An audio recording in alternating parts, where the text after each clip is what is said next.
आज से 6.5 करोड़ साल पहले एक बड़ा एस्टेरॉयड पृथ्वी से टकराया। धूल के बादल ने सूरज को ढक लिया, तापमान गिर गया और पृथ्वी में रहने वाला हर बड़ा जीव मरने लगा और डायनासोर का काल इसी के साथ खत्म हो गया। लेकिन इसके अंत से कई प्रजातियों का उदय हुआ। ये प्राणी थी मैमल्स की।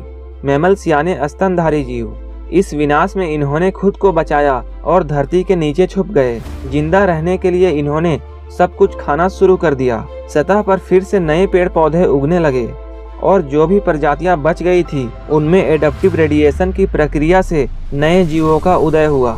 एप्सीन एपोच में 5.5 करोड़ साल पहले बंदर जैसी प्रजाति आई जिसकी आंखें सर में आगे की तरफ थी। इसी काल में प्रेमेट्स के सर में एक महत्वपूर्ण एवोल्यूशन हुआ।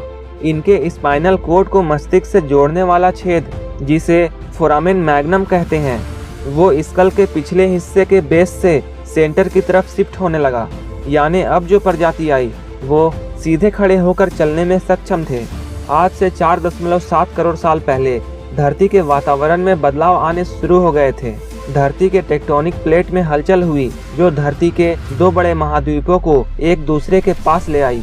ये वही भूभाग है जहां आज भारत बसा हुआ है, जो एशिया महाद्वीप के तरफ तेजी से बढ़ रहा था। इन दोनों महाद्वीप के आपस में टकराने की वजह से हिमालय जैसी पर्वतमालाएं खड़ी होने लगी। ये पर्वतमाला माउंट एवरेस्ट थी।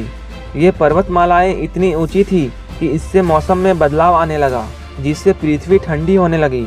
इस पर्वत से गिरने वाला बर्फ कई नदियों का निर्माण करने लगा। ये वही नदियां हैं जिससे हमारे बहुत बड़े आबादी को पीने का पानी मुहैया होता है। ओलिगोसीन इपोक में 3 करोड़ साल पहले घास के मैदान बढ़ने लगे और जंगल कम होने लगे। तब ऐसे जानवरों का उदय हुआ जो दूसरे जानवरों को मारकर खा जाते थे। 1 करोड़ साल पहले हमारी पृथ्वी वह रूप लेने लगी थी जिसे आज हम जानते हैं। धरती के वातावरण लगभग जीवों के अनुकूल बन चुका था। 40 लाख साल पहले अफ्रीका के पूर्वी इलाकों में रहते थे द ग्रेट एप्स। ये हमारे पूर्वज हैं जो कहलाते हैं पैरोलापिथिकस या पैरोला। ये पेड़ों पर रहते थे और फल खाते थे। ये पेड़ों पर झूलते और कभी कभी ये 2 पैरों पर खड़े हो जाते थे। ये चल सकते थे। आगे चलकर यह एप्स जलवायु और जगह के अनुसार बदल गए। कुछ चिंपैंजी और गोरिल्ला में विकसित हुए तो कुछ इंसानों में। बारिश न होने के कारण खाने की कमी हो गई।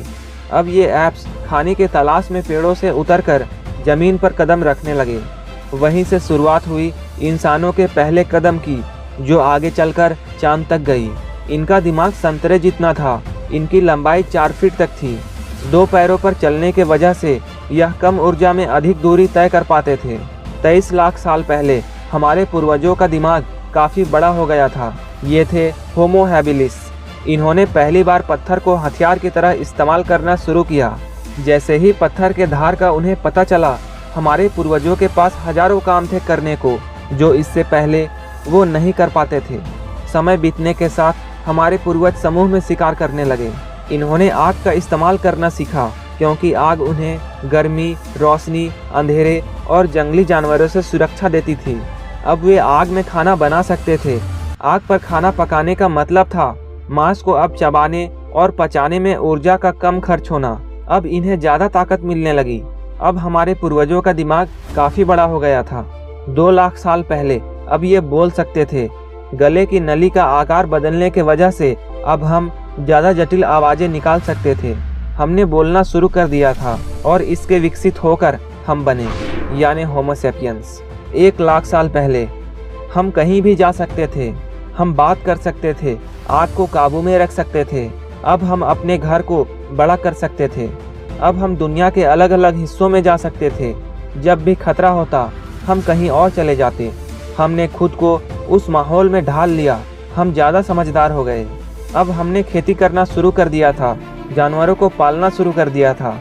वातावरण और जलवायु के हिसाब से हमारे शरीर, बाल, आँख और हमारे हुलिये में बदलाव आने लगा। हमने कस्बों और शहरों का निर्माण शुरू किया। हमारी संस्कृति और सभ्यता की शुरुआत हुई। हमने गणित और विज्ञान सीखा, जिससे हमने ऊर्जा और तकनीकों का आविष्कार किया। और अब हम वो कर सकते थे जो कोई भी नहीं कर सकता था। अब हमारी तरह कोई नहीं था। आज हम जानते हैं हम कहाँ से आए हैं और हमें कहाँ जाना है। अभी हमारा सफ़र ख़त्म नहीं हुआ है, ये तो बस शुरुआत है, हमें अभी और आगे जाना है। दोस्तों आज के लिए बस इतना ही। अगर वीडियो अच्छी लगी हो चैनल को सब्सक्राइब करके हमें ज़रूर सपोर्ट करें। अगर आप चैनल पर नए हैं तो हमारे बाकी वीडियोज़ भी ज़रूर विजिट करें।